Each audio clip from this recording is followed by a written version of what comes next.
What is up, everybody? Welcome back to the Fantasy Edge podcast. Here to talk all things NFL free agency. We're joined today by a special guest, Mr. Jakob Sanderson, the founder of the Thinking About Thinking Fantasy Football newsletter on Substack.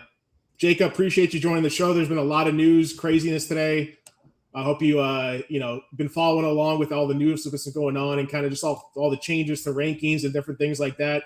What are your, first impressions of everything that's happened so far today? Yeah, it's been a really interesting day. We've continued to see as the cap goes up, teams spending a lot of money.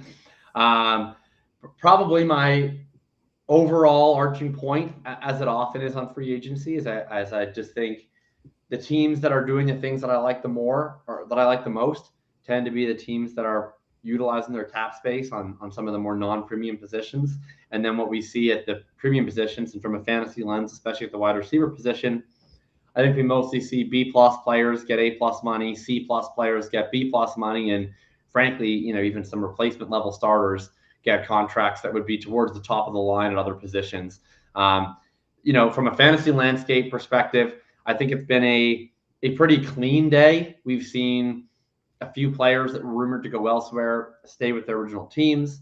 And we've seen the top two running backs sign on depth charts where there really wasn't anybody that was particularly valued by the market beforehand, which, is a boost for some of the more fragile incumbents elsewhere. And we'll get into that. But I think overall, it's a pretty clean day for fantasy football. I guess the real question is, how are your best ball bags looking? How are your pre-draft best ball bags looking right now?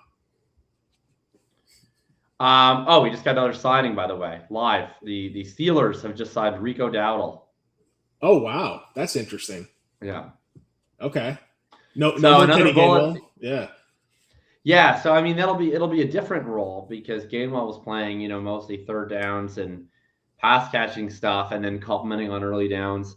I think Rico will be more of an early down guy, and then that'll allow Warren to be, I think, more of the Gainwell role. Plus, that's going to be a weird split. Caleb is now dead.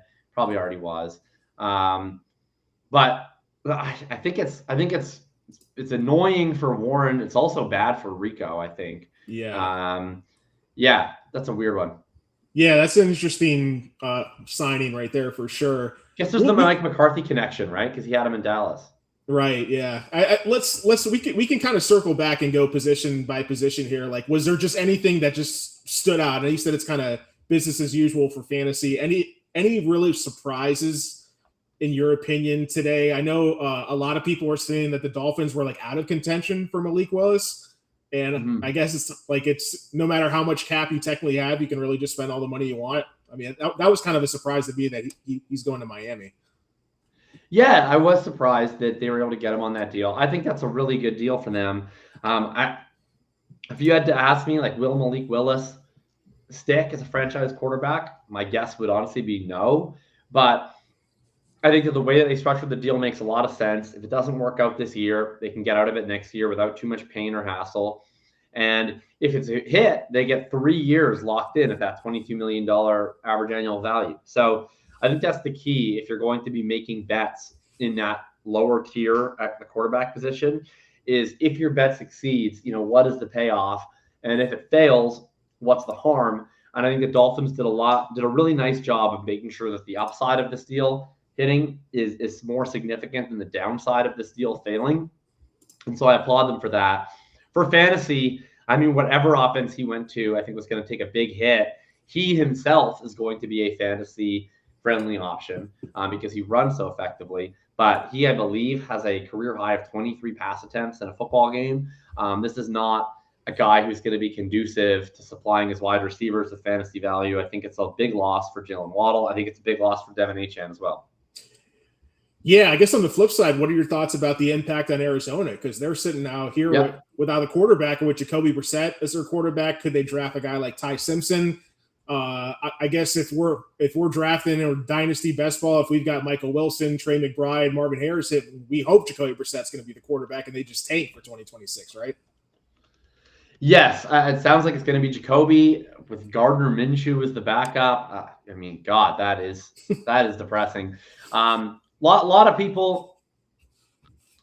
A lot of people felt very strongly about Jacoby Brissett's performance last year. I think it was really not as strong as it was cracked up to be. He actually had a materially lower EPA per dropback than Kyler Murray.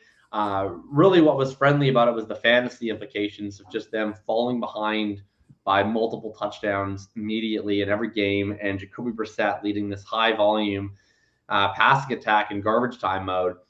I mean, when you have that stationary of a quarterback who's able to get the ball out, you're going to be able to rack up pass attempts, especially if you get continued negative script. So I think he's a win for Trey McBride, Michael Wilson, Marvin Harrison, especially when Malik Willis was the alternative. Yeah, it's not going to be good for the Cardinals. I think they're going to win very few games next year, but I could see the fantasy value of those guys being kept afloat for sure.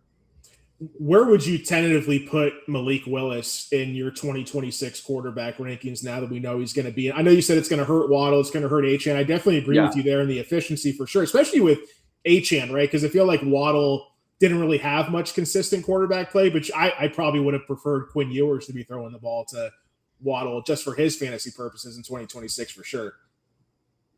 Yeah, I mean, where would I put Malik Willis? Probably in the high end QB2 range. It's hard. I haven't gotten the chance to actually do all the rankings after the Miami landing spot, but yeah, I think he would be around QB 13 to 15 is where I would guess I wind up with him.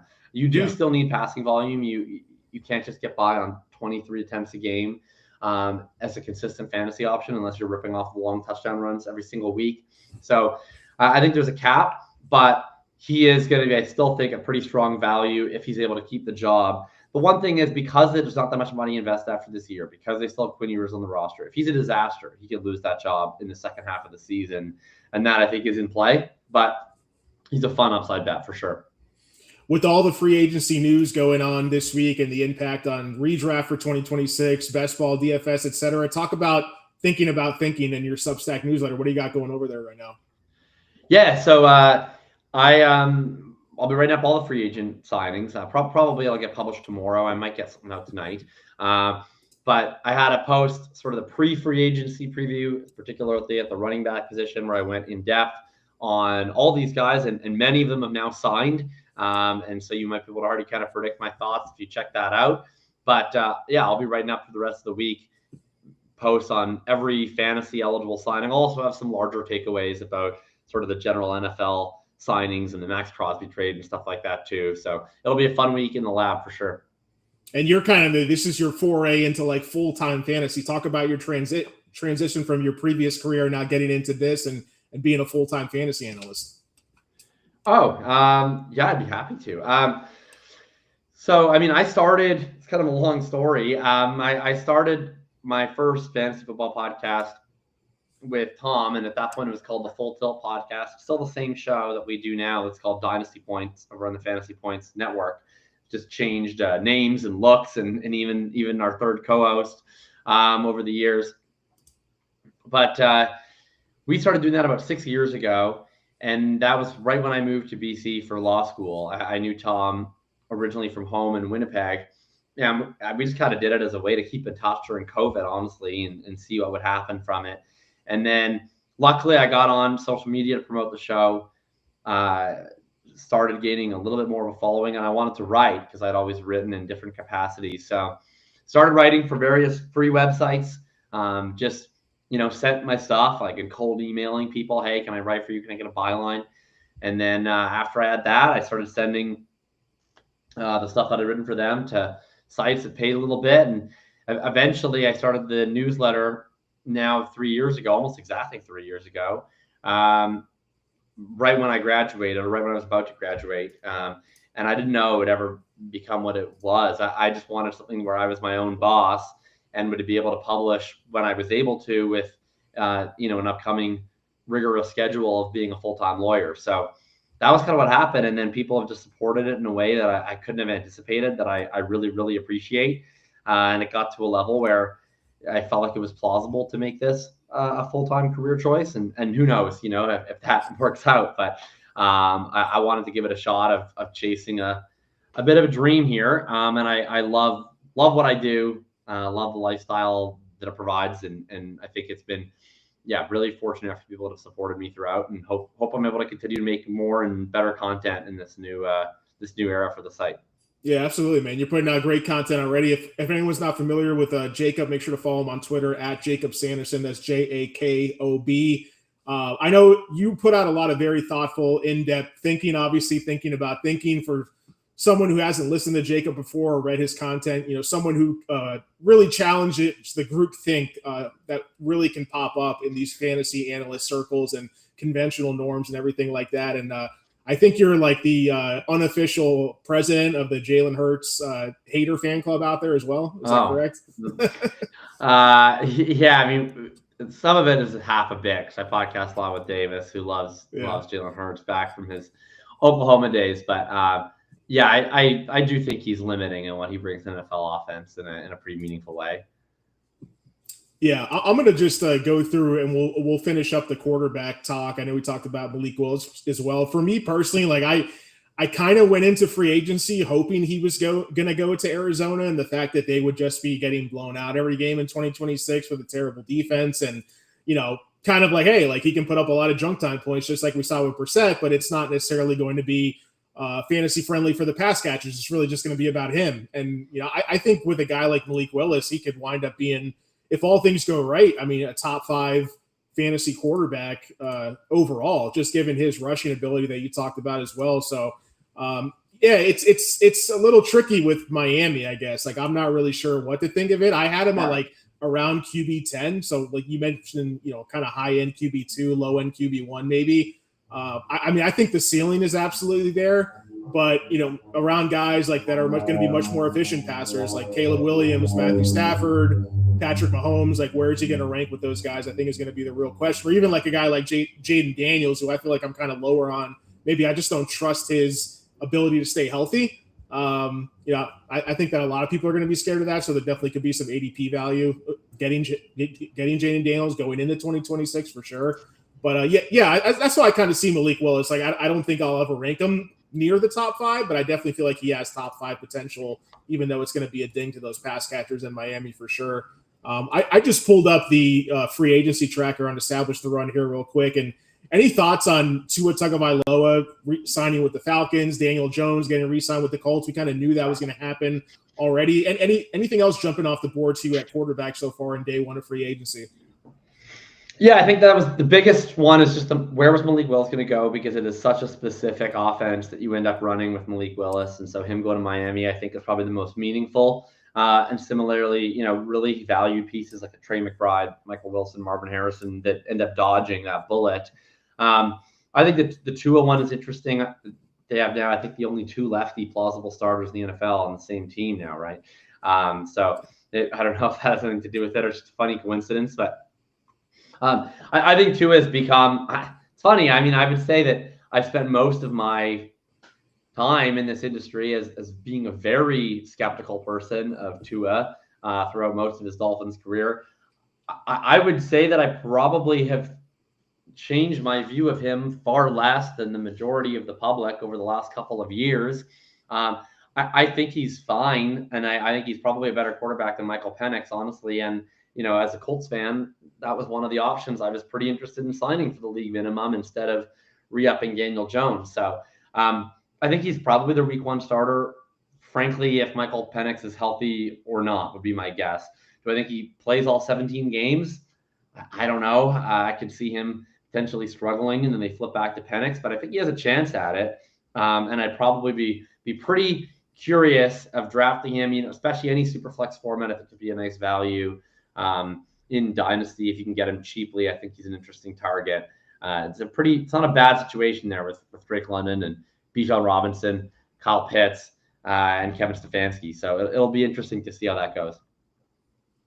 Yeah, when I heard the news that the Atlanta was interested in signing Tua, I'm like, oh, great. Like, that's 2 crappy lefty quarterbacks on one team. Can you even tell the difference between them when they're going to be on the field here? But yeah, I agree with you to that extent. Definitely in the late round value of a guy like Tua, if getting the chance to be a starter again and a franchise quarterback again for sure. Where do you think that leaves like Kyler Murray? Because he's obviously the big name out there now. not going to Miami. It sounds like maybe Minnesota. Where do you think Kyler Murray ends up? Yeah, I think it's Minnesota. Yeah. It sounded like the two teams he was interested in was Minnesota and Indianapolis, and Indianapolis chose to go another way for reasons I don't agree with. So Minnesota seems like they're just going to pick him up right on Wednesday as soon as things start. I'm not really a Penix guy. I'm much less of a McCarthy guy. So I think Kyler, again, if he struggles, could you imagine them turning back to McCarthy? Absolutely. But I think he's going to have the job for as long as he's playing well. I think he's the very likely week 1 starter there. What do you think about Geno Smith or anyone else? Do you think there are any remaining starting quarterbacks on the market right now? Yeah, so the two spots really that are out there, if we assume that Kyler does go to Minnesota, would be the Jets and the Browns. Assuming the Raiders, of course, just take Fernando Mendoza at 1 overall. I think that the Jets, from the way it sounds like, are pretty interested in Geno. The reunion all the way back. So I think that's probably his best chance. If for whatever reason they go in a different direction, that door might close. I don't know what that direction would be. I don't know, maybe Kirk Cousins, maybe Joe Flacco. But I think probably, if I had to guess, it's Geno on the Jets. And then I don't know what the Browns are up to. The reports are they're open to having a competition between Deshaun Watson and Shedeur Sanders. That sounds unimaginably bleak to me, both from an on-field play perspective and just from the absolute circus that would create. I suppose maybe they take another shot on. I've heard rumors they might trade a day 3 pick for Anthony Richardson. Maybe they'll be in the Derek Carr, Kirk Cousins market as well. I'm not sure. Maybe that's the Ty Simpson team. We'll see, but those are the two spots that are up for grabs at this point. I think Jets very much up for grabs, and Browns maybe, presuming they're not actually serious about this Watson-Sanders combo. Yeah, that'll definitely be a rough one to watch for sure. Well, moving on to running backs, obviously a lot of big news at running backs. Travis Etienne going to the Saints, Kenneth Walker going to the Chiefs, Allgeier going to the Cardinals. We mentioned Gainwell as well, going to the Bucs. That's going to be a really interesting scenario. They let Sean Tucker walk. I don't think we've gotten any Rachaad White news yet, have we? We haven't. That's probably the last. I think definitely the most notable running back still on the market, and we've not gotten news on him. So We'll see there on him. I don't think he's going to be a starter anywhere, but I think he could be a third down back plus who is also able to mix in for 20-30% of the early down snaps. And with the right depth chart, he has that do everything ability in a pinch, where I don't think he's a very efficient back. I don't think a team should bring him in as the plan A. But if the plan A gets hurt and he gets to subsume that early down role, he's always shown he has a ton of fantasy-friendly upside because he can stay on the field on all 3 downs. He can take the goal line work. So he's a fun one to watch. I think wherever he goes, he's going to be a decent value in and of himself. But I think the starter might be over-dinged by the market because I don't view him as much of an early down threat at this point. Yeah, obviously stock up for Tyler Allgeier because he's no longer going to be Bijan's backup. What do you think about the landing spot in Arizona? I mean, he's my highest owned guy in best ball so far. It's been Malik Willis and Tyler Allgeier, but I don't know if I'm super excited about him going to Arizona. Are they going to, if he's going to be not the full down workhorse, 3 down workhorse, and he's just going to be an early down guy, are they going to be in enough positive game scripts where he's going to be able to rack up those touchdowns, or is he going to be that 3 down guy and we don't have to worry about that? I guess that's my question right now. Yeah, I think it's a pretty gross landing spot. I've seen some people wondering if it's going to be a committee. I think he's going to emerge as the clear starter there. I think his price will rise throughout the offseason as that becomes more apparent. Trey Benson has just never shown himself to be remotely reliable. It's a new coaching staff. I don't know why they would have much of a tie to him. We never got reporting on exactly, or at least at the time of this recording, we don't have reporting on how significant the pay cut was from James Conner. I mean, they might have only added $500,000 to what they would have had to pay him if they cut him, for all we know. So he might be on a really small contract at this point. I think Allgeier's the guy, but he's not going to be out there on 3rd downs. He's not going to be out there in the 2-minute drill. This is a running-only running back, and he's doing it on what I would predict to be the worst team in the National Football League next season, or close to it. So, yes, I think there will be games that Arizona is able to remain close in, and he's going to be able to get 18, 20 carries in some of those games and look pretty good. I'm an Allgeier fan. But I do suspect there will be plenty of times where it's 12 carries, 35 yards, no touchdowns, no receptions. And it's like, why did he only play 41% of the snaps today? It's because they were down 21-3 at half. And Amari DiMercato or whoever is playing their passing downs is the one, racking up 80% of the snaps over the fourth quarter. I think a similar season maybe to like Tony Pollard last year, where occasionally the Titans would get in good spots and he had some good performances, especially down the stretch. But for much of the season, you just have this theoretical volume that was not really ever leading to production because the team just was not involved enough in the game. Yeah. I think with like Walker, it's obviously it's going to be a positive transition for him going from a split backfield in Seattle, even though it's like, Sharps actually would have missed all of 2026 or most of it. Maybe Kenneth Walker would have been in a better position in Seattle. What do you think about him going to KC? A+ to me, real life fantasy for the Chiefs, for Walker. I think it's fantastic. The Chiefs really, really needed someone who could punish defenses if they wanted to sit back and dime and nickel against Patrick Mahomes. And the last couple of years, they've really just prioritized these chunk play runners. And we saw, like in the Bills game, the Chiefs were rolling out Kareem Hunt as their lead running back. And the Bills were saying, we're going to play 6 DBs.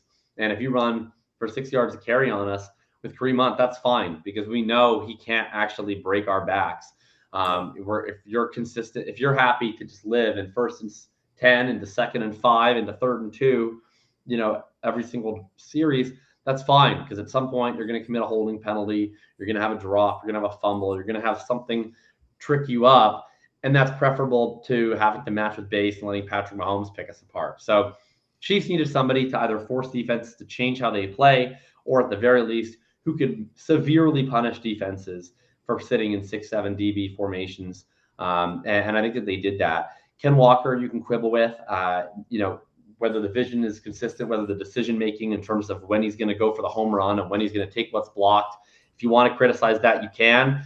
I think it's worth it on net, the decisions that he makes, because I think, yes, he takes some losses trying to hit home runs, but sometimes he does hit the home runs, and he's been one of the most explosive rushers in the NFL over the last couple of years. And he is consistently one of the most efficient runners if he has positive yards before contact. With the light box the Chiefs face, I think he's going to be seeing a lot more of that than he did in Seattle. So I think it's a huge win for Ken Walker. I think he's like a 1-2 turn redraft pick, honestly, this year.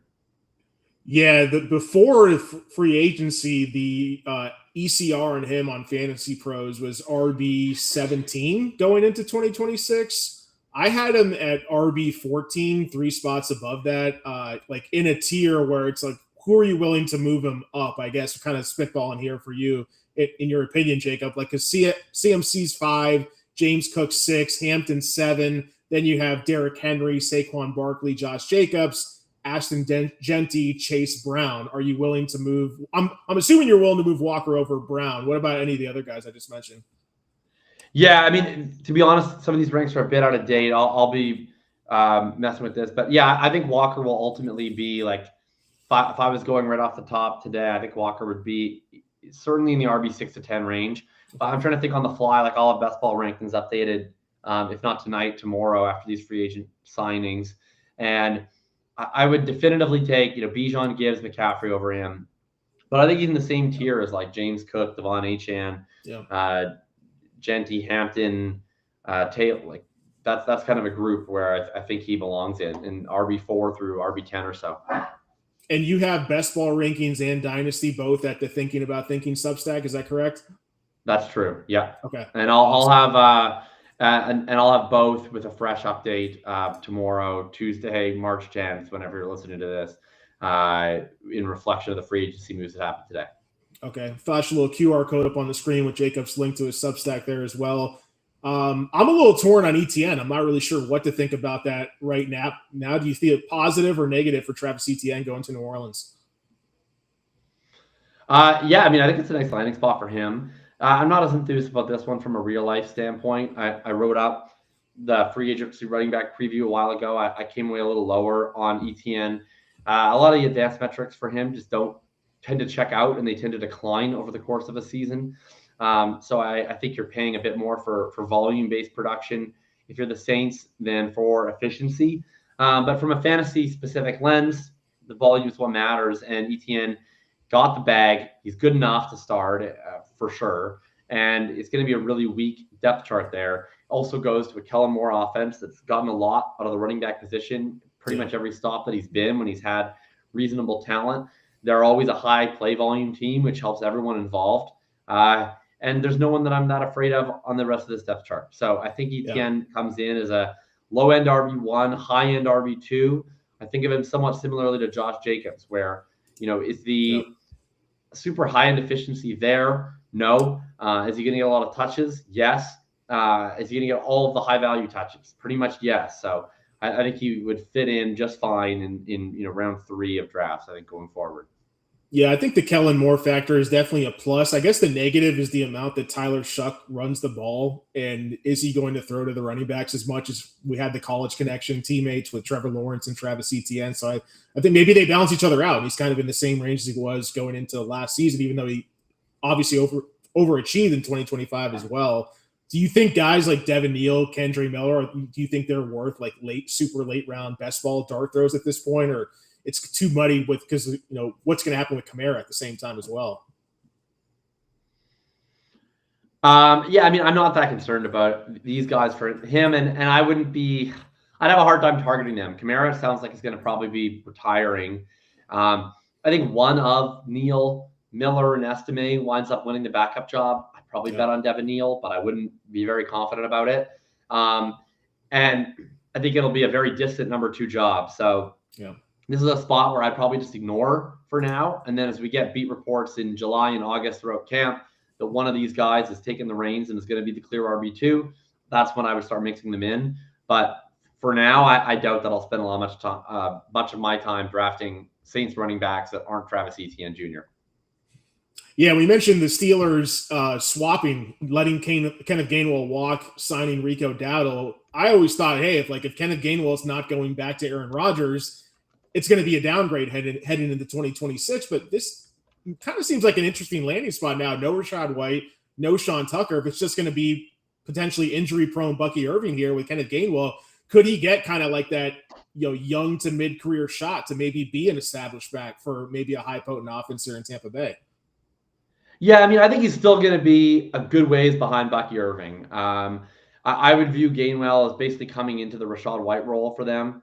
He's going to be playing on all the third downs. He might have a shot of playing the 2-minute drill. That'll be interesting how they divvy that up. And he'll fill in some on early downs. I do think Bucky's still the guy there. He was fantastic in 2024. Yeah. He was getting put into a full workhorse role early in 2025 before suffering those multiple injuries. And things kind of derailed his season from there. I expect to see a reinvigorated Bucky Irving. Zach Robinson has said all the right things about how they want to utilize him. I view this as a team that came into this offseason with one running back, quite literally on their depth chart. They needed to make a move, and I guess things had just run their course with Rachaad White. So Gainwell makes sense there. Good pass protector, which is an issue with Bucky Irving, and a guy who can adequately fill in for a stretch if Bucky misses more time. I think he's a borderline flex play if Bucky's healthy, and definitely projects as a very rock-solid RB2 if Bucky misses any time. It's got to be a big upgrade for Bucky, too, because Deshaun Tucker kind of came in and took that goal line role, the middle to end of 2025 as well. And now he's gone. Rachaad White's gone. It kind of seems like they're going to give Bucky Irving the chance to be that goal line back again. With maybe we'll see. I don't know. I mean, they need to add a third back, right? They only have 2 on the depth chart right now. It still wouldn't surprise me if Sean Tucker does come back. But we'll see. Right now, I'm cautiously optimistic for Bucky. I think they had to add somebody else, and Gainwell makes sense. If they make a third legitimate addition at the running back position, especially one that has goal line threat, that would be scary. If that RB3 ends up being a cast off or a day 3 running back, then I think it's wheels up. And I guess that kind of goes into the rest of the guys that are still out there, right? Like, who are you interested in seeing of where they could go, potentially get a starting job or at least a committee job? Aaron Jones, Isaiah Pacheco, Keaton Mitchell. We talked about Sean Tucker. I was kind of drafting a decent bit of Rachaad White and Brian Robinson because I figured, like, hey, at least they've got some juice to where they can compete for a starting spot heading into 2026, depending on where they end up. Obviously, Rachaad White, a lot of people think he might end up with former teammate Jalen Daniels in Washington. So any of those guys really interest you in terms of where they might end up tonight or the next couple of days? Yeah, I don't think there's any starters left, but there's definitely legitimate role players left. Rashad White, wherever he goes, is going to have some flex value potentially, and certainly will have a very valuable handcuff role. You mentioned Aaron Jones. I think he's probably got to be a complimentary option, but he's another guy that would make sense in a place like Jacksonville, where they're going to be entrusting some young guys with the backfield next year. Why not add an established veteran just to come in and be a caretaker just in case things don't go perfectly with the young guys? I think you're mostly looking now at the running back position at contingency backs, maybe with some flex value, and it's going to affect some of these starters on the margins. But if you are holding a Bashal Tutin, if you're holding a Cam Scadaboo, if you're holding any of these other backs, the worst case scenario is past. None of these guys remaining is just going to come in and have a job handed to them. They're going to be parts of rooms, and that includes White, includes Jones, includes some of these other potential cut candidates, and even some of the younger RFA guys that have slept made it into free agency. What's your gut take on James Conner staying with Arizona? Do you think that's a potential harm for Allgeier's outlook going into 2026? It seems like you're kind of maybe semi out on Allgeier already. For Allgeier in Arizona? Yeah, right. With James Conner, right, too. Yeah, I don't think they're out on Allgeier. They just signed him. James Conner, I think they would have to eat some money to cut him. And I think they probably gave him a little bit more than they would have given him to cut him. I think they're really out on Benson, and he's still rehabbing a knee injury. And I think Connor's a bit more of an insurance policy. I do think Allgeier's the clear starter there. I just don't know how much value a run-only back is going to have on a team that projects to be near the bottom of the NFL and win. So, what do you get when you win the two-down back on a terrible NFL team? Not much, in my opinion. But I think Allgeier is their starter to me. Yeah, I was kind of hopeful Conner would land a potential starting role, but yeah, like you said, coming off the injury, 31 years old, how much can he really contribute at this point? I guess we'll see where his health's at going into the new year as well. Wide receiver wise, transitioning to the new position here, Mike Evans obviously signing with the 49ers. Wan'Dale, interesting, going to Tennessee. Reuniting with Brian Daboll there. And any wide receiver signings, we kind of knew Alec Pierce was going to re-sign with Indianapolis already. Michael Pittman getting traded to the Steelers. What stands out to you at wide receiver so far from what's happened today? Yeah, so the Pierce contract is crazy. Just a massive spike, and I'm wearing my Alec Pierce shirt right now. I'm a Colts fan, so I'm happy to have him back. I wouldn't have paid him that money, to be honest, but I've loved rooting for him for the last while. So welcome home, Alec, and congrats on the bag, good sir. I think my favorite from a real life perspective for sure is the Rashid Shaheed signing. I think coming in at 17 feels really reasonable. He's a player that I think even if he didn't play a single wide receiver snap, I'd give him $5 million a year just to return kicks and punts for me. So you get that under 20 as a legitimate wide receiver that's developed a lot. I think that's really good business. For fantasy wise, the one that might be the most intriguing is Wan'Dale to Tennessee. If I had to bet on a guy who signed a contract today to score the most fantasy points, well, I'd pick Mike Evans. But if I was picking second, I guess I would pick Wan'Dale, honestly. And I think that's the worst real life signing. He's like a 5'7" dude, really brings limitations to the run game if you're playing him at slot. He's going to struggle to beat man coverage and press coverage if you play him in the outside. So I think the deployment of him is really tricky. But he earns targets when he runs routes. He's going to run a bunch of routes because they paid him a bunch of money.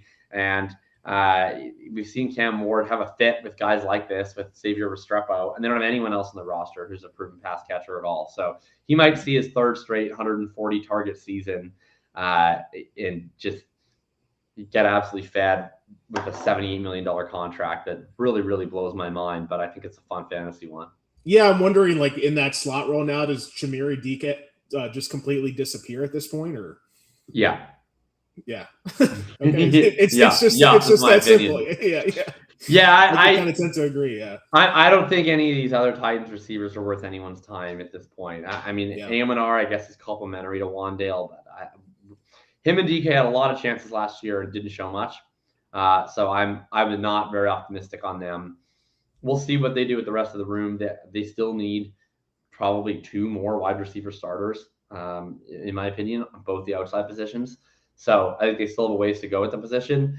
But right now, everything is set up for Wan'Dale to have a phenomenal fantasy football season. How about Ridley, late round dart throw? Yay or nay for you? Sure. Yeah. Sure. More than DK or Aoman are there? Yeah, probably. I would. Yeah. I would probably go with Ridley, followed by Aoman, or followed by DK. But like none of these guys, I think are really targets. Yeah, I thought maybe DK could be like the young guy to emerge in year 2, but clearly Wan'Dale's going to take over that role given what they paid him. You mentioned Mike Evans. Obviously, that's a huge signing for San Francisco. If he can at least keep it together health-wise for 1 or 2 seasons there, it's going to be he's going to skyrocket, I think, up the ADP boards in best ball and redraft for sure compared to where he's being ranked. Juwan Jennings, like where does he end up? Because it seems like Mike Evans is just a lot better version of Juwan Jennings at this point, even though he's a lot older. I think the one that surprised me a little bit, given that he got $35 million 3 years, is Jalen Nailor going to the Raiders, because I thought that's what Rashid Shaheed would wind up doing. You think there's any value there to Nailor, maybe like a young player with juice going over there? No thanks for me. This is one where there's like 2 or 3 of these wide receivers, it feels like every year, where like some kind of replacement level starter winds up signing in this like 10 to 12 million per year range, and it boggles my mind every time. This is just a caliber of player that, in my opinion, is just grossly mispriced. It feels like this is almost the minimum number you can pay to a starting receiver in the NFL, and so that's what ends up getting paid. But I would simply fill this slot in my lineup with a draft pick every single time, and not be addressing that in free agency. It's way too expensive. He's never been a target earner. That's a pretty sticky skill. It would be surprising if in this year he became one. I think he's like totally fine if you want to click him in the last couple rounds of your best ball draft. He projects for a lot of routes right now on a really weak wide receiver depth chart. But is he a guy that's going to be in the redraft consideration? I think not. I think he's a totally fine late round best ball bet on routes, and I think an overpay by the Las Vegas Raiders in real life. Right, with the Clint Kubiak factor there, maybe a late round dart throw, like you said. And what happens to Trey Tucker? Because I thought that's kind of was going to be his late round value for a potential, round 20 best ball pick there too. Any of the other guys you got your eye on for potential, ADP risers? Deebo Samuel, Stephon Diggs, Juwan Jennings. We mentioned Romeo Doubs. What do you think about the guys that are still on the market? Yeah, I think Doubs is probably in position to get the biggest contract remaining. He's grown, I think, each year. I think he's another guy that, for me, probably will get overpaid. But if there's a guy that has a chance to land as the potential wide receiver 1 and elevate his role, it would probably be him. Jennings is interesting because he had the 1 season with the elite per route profile. I'm not very interested in him, I think, outside of San Francisco. We've seen Kyle Shanahan kind of scheme it up to certain guys if they end up being the wide receiver 1. Outside of that environment, coming off a down year, not being particularly in demand, I'm probably not as interested and haven't been as interested in him in his price. In terms of like the wide receiver still out there, I'm trying to think of a guy that might be interested. I mean, like if Keenan Allen signs, in July again with the Chargers, that's probably like the type of wide receiver I'd get more interested in than some of these younger guys in the second tier that I think are just not major target earners. Especially with the news that the Chargers are willing to shop Quentin Johnston too, because that could be big for Trey Harris, right? I guess they're real bullish on him going into year 2 for him as well. I think that's interesting. Like Kendrick Bourne was kind of surprised to see him like that. He's a contender to get signed as a target free agent by Arizona. That could muddy up things for Marvin Harrison, Michael Wilson, because you didn't really want either of them when they were both healthy on the field at the same time. So I'm a little worried about that going into next year with Arizona. But yeah, how about it's tight end? I guess we'll kind of go to that. Travis Kelce going back to KC. We know about Pitts being tagged. The one that stood out to me, Isaiah Likely going to the New York Giants, 3 years, $40 million, reuniting with head coach John Harbaugh there. What are your thoughts there? Is he on the redraft radar for tight ends?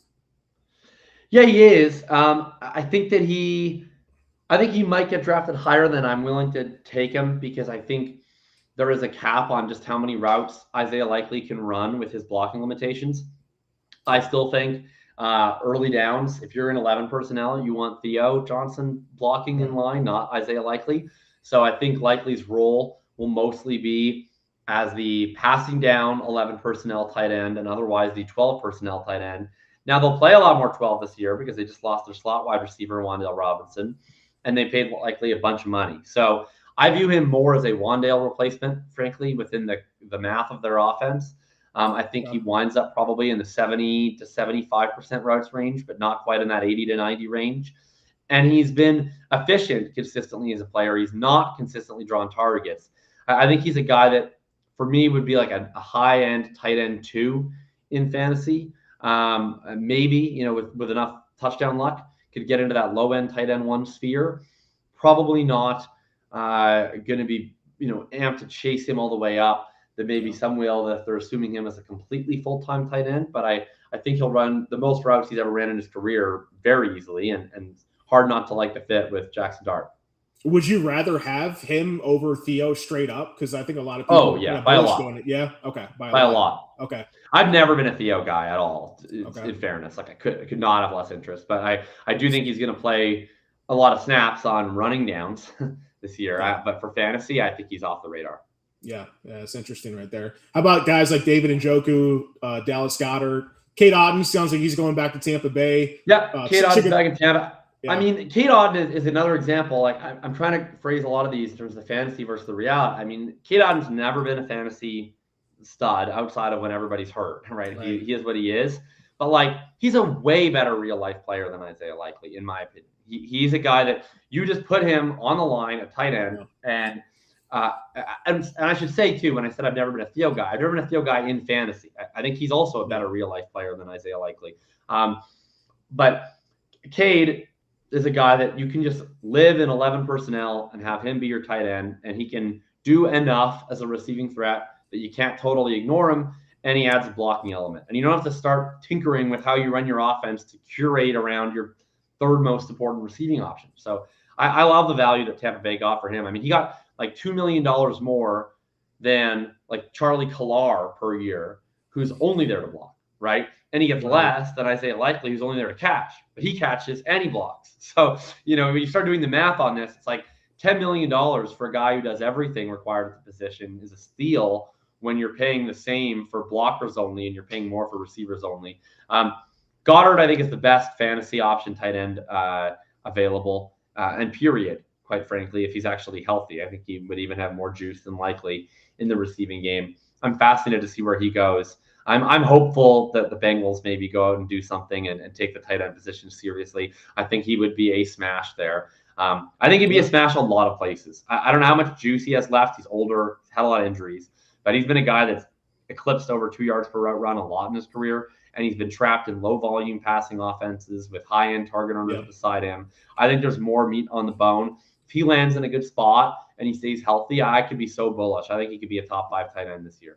Yeah, it's hard to believe that he's already 31 years old, being trapped in those really like. He had a lot of years behind Zach Ertz. Yeah, right. Yeah, remember that? Too. 2 or 3 years as the backup to Zach Ertz. So you're more interested clearly in him than David Njoku, who's 2 years younger. I am. I think he has more juice left. I think we've seen Njoku. I don't know why exactly, but the David Njoku we've seen the last 2 years in Cleveland just a ways off from what he used to be as a player. So despite the injuries and the age for Goddard, I still think what we've seen from him in the numbers and on tape is closer to his peak. I think we've seen that Njoku's a player in decline. I'd be interested in him wherever he signs. He still has some skills and he'll receive some targets, but the efficiency he's had has come down a long way. I just don't think he moves quite the same way he used to. Any interest in Chig Okonkwo? He's more in the likely realm of like doesn't block, so routes are going to be an issue. And it's hard for me to have opinions on that type of player until I know where they are, because you're looking at, do they have a real slot receiver? Are they going to want to play a lot of 11? Because if you're wanting to play a lot of 11, you can't play Chig much outside of passing downs. If you're willing to play a lot of 12, all right, we can get Chig on the field more frequently on early downs, and he has some fun skills as a yak player. So I think he's interesting. I think he's probably going to land somewhere where he can live in the 50 to 65% routes range and be a tight end 2 for fantasy. Probably about where he'll end up for me. Yeah, I know you mentioned Charlie Kolar there as well going to the Chargers. Do you think that's any ding whatsoever going into for Oronde Gadsden next season? Or do you think it's just run blocking only? Yeah, it's only a ding if I think you had unreasonable expectations. Gadsden's a super undersized tight end. So again, if you're going to be this undersized, either your team is just sacrificing run blocking in like a debilitating way, or your role is going to be 12 personnel early downs, 11 personnel passing downs, 2-minute drill, negative game script. So I think Gadsden was a guy who always would require a Charlie Kolar type of player to be the inline blocking tight end complement. And so I think Gadsden is a guy who probably tops out in the 70-ish% route range as an NFL player, but he's going to be potentially really efficient and effective on that. So yeah, I'm totally fine with Gadsden. Charlie Kolar's caught 30 total balls in 4 seasons. So like he's there to run block and not to catch passes. That's Gadsden's role. But that doesn't mean that there aren't still going to be, it's 1st and 10 and we're in a run formation and we've called a pass, but it's a play action pass. Well, who's on the field? It's probably Charlie Kolar because if you're going to try to tell the defense you're running to set up this play action pass, you're not putting out your non-blocking tight end to pose as a run blocker. You're putting your actual run blocking tight end out there. So it's never as simple as like blocking doesn't matter in fantasy. You don't get any points for run blocking. It's why a player like Cade Otton that I like in real life is not actually that valuable in fantasy. But if you can't block sufficiently, you're not going to be a 90% routes tight end. And that has limitations. And Gadsden faces those limitations. But I still think he can compete to be a low-end tight end 1. Are you worried about like low passing volume next year with the Chargers in general, with Mike McDaniel going there, kind of run first guy? No, I'm not at all. I don't think that Mike McDaniel is really. He was very happy to have a higher volume passing game when their passing game was competent, and they've delved into the run more recently. And we saw similar things last year with Herbert. They opened it up very pass heavy. They wound up being less pass heavy as their offensive line got obliterated. If you have a healthy Herbert and you have a healthy O-line, I think they're going to pass at a fine level. I think some of the Harbaugh stuff has been over-indexed on, and there's been stretches where they've been run heavy, but I think that's more of an injury influence than it has been philosophically. Yeah, well, all the O-line injuries they had for sure. Speaking of O-line, D-line, just defense in general, anything that stood out to you that could have like a redraft fantasy impact for 2026 today? Sure. I'll say the Chiefs losing 3 secondary starters is pretty meaningful for fantasy. I mean, they've always developed secondary players really well under Spags, but that's a lot of bodies to replace. And if their defense takes a step back and they're in more shootouts, that could be, really fun if Patrick Mahomes is able to get back healthy. So if I had to guess, I would say your biggest winner so far of day 1 of free agency is Kenneth Walker for that reason alone. Plus, you're just bullish on him in general going to KC as like a 3-down workhorse back. Yeah, probably is the biggest winner. He just lands in an absolute not landing spot. But I would say the co-biggest winners would just be the second-year running backs as kind of a group who escaped the worst case scenario. Bishal Tootin looks like he's a huge winner today. Etienne signs elsewhere. They haven't brought in anyone else yet. I'm sure they'll bring in someone at some point, but it doesn't look like it's going to be anyone who comes in to steal his job. Cam Scatterboot, all clear so far. Whether he dodges the biggest and final bullet of Jeremiah Love remains to be seen. But no Walker, no Etienne after both were rumored. And then RJ Harvey, Dobbins lands on his doorstep once again. Not great, but they were rumored to be in on Etienne and on David Montgomery. I think he comes out far more draftable than he was for me a week ago when it looked like there were bigger fish out there. So I would say as a group, the second-year running backs who look like they might get fully obliterated now remain, I think, all totally reasonable mid-round picks here. Yeah, no, I definitely agree with that. I'm not excited about the guys that are going to Pittsburgh. That's for sure. Being here in Pittsburgh, Pennsylvania, I'm a Bengals fan, so I'm kind of a transplant here. But Michael Pittman going to join DK Metcalf there if Aaron Rodgers comes back, which I would guess he is coming back at this point still, even though his boy Kenneth Gainwell is not going to be there. But I wasn't interested in Michael Pittman in Indianapolis. Maybe this is a big boost for Josh Downs. It was just going to be Alec Pierce and Josh Downs as the two main receivers there, but I guess that remains to be seen. Yeah, I think this was great work by the Steelers. Pittman, quality year after quality year. I know no one thinks he's sexy, but continues to be a wide receiver 2 in almost every season of his career to this point for fantasy football, and was again last year. So I think he'll be fine in Pittsburgh. They should have more play volume, more pass volume with Mike McCarthy than they did the year before with Arthur Smith. And so I think him and DK can both be in the wide receiver 20 to 36 range this season, whatever that's worth. Downs, it'll be interesting how many two wide receiver sets he plays in. The roadblock for him there, I don't think, is as much Pierce and Pittman as it is his own run blocking limitations, which is just size related. So we've seen, when some of the other wide receivers have been out, they were playing Mitchell ahead of him in 2 wide receiver sets when he was there. They even played Doolin ahead of him at times on 2 wide receiver sets when they've been there. Yeah. It's not because they think they're better wide receivers. It's just the run blocking stuff is tough with a player that's that small. So I think he'll work into some 2 wide receiver sets more than he would have if Pittman stuck around, for sure. I think it's better for him that it was Pittman leaving rather than Pierce, because Pierce is the true X there. Pittman is more of a Z, and maybe you can conceive of Downs being in more of that flanker role. So I think he sees a route increase. I don't think it's going to be the full-time wide receiver 2 on the team, but he definitely becomes an attractive pick at a pretty depressed cost. And we talk about all these new signings, but guys that are staying in place, Kyle Pitts, Breece Hall, Javonte Williams. Do you think Breece Hall is just the biggest loser because he's going back to the Jets, or do you think there's any other bigger losers here from today? I don't know. Probably the one that's the biggest bummer for fantasy of today's signings is just the Pittsburgh one for me. Yeah. That's Dowdle had way better landing spots for him, and then Warren takes a pretty big hit. I suspect they'll be in close to a 50-50 timeshare on an offense that was able to make that work last year with Warren and Gainwell because they threw so often to running backs.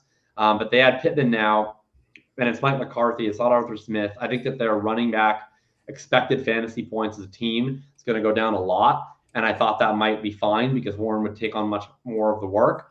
But now I think it's going to be 2 guys sharing not that much of a pie, and it both become flex plays.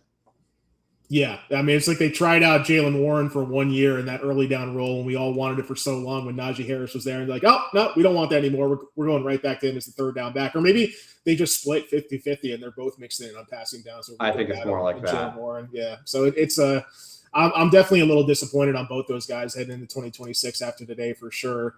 We'll see what happens with Aaron Rodgers there as well.